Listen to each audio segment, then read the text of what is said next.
પહેલાં કૂતરું કરતું ત્યારે 14 ઇન્જેક્શન લેવા પડતા, પણ હવે એકદમ ઇફેક્ટિવ એવા ખાલી 5 જ ડોઝ લેવા પડે છે, જે ગવર્મેન્ટ અને સરકારી બંનેમાં ઉપલબ્ધ છે. અને એક જો ઉજરડો વધારે પડ્યો હોય અને લોહી નીકળવું હોય એવા સંજોગોમાં આ 5 ઇન્જેક્શન સિવાય ઇમ્યુનોગ્લોબ્યુલિનનું એક ઇન્જેક્શન આવે એન્ટીબોડીનું, એ પણ લેવું પડે, જે તાત્કાલિક રક્ષણ આપે છે. એ પણ ફરજિયાત હોય છે.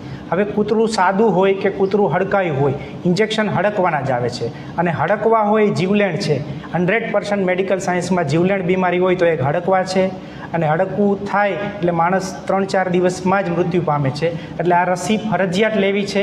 કૂતરું કરડે કે કૂતરું નોહર મારે, કૂતરું, બિલાડું, વાંદડું જેવા અમુક પશુઓના કરડવાથી પણ આ એની લાળ ગ્રંથિમાંથી ફેલાય છે. માટે કૂતરું કરડે કે આમાં એના નખ મારે તો પણ એ મોઢામાં હાથ નાખતા હોય, લાળ નખ વાટે આપણા લોહી ચામડીની નીચે જઈ અને આપણને અડકવા થઈ શકે છે. માટે અડકવાની રસી ફરજિયાત છે.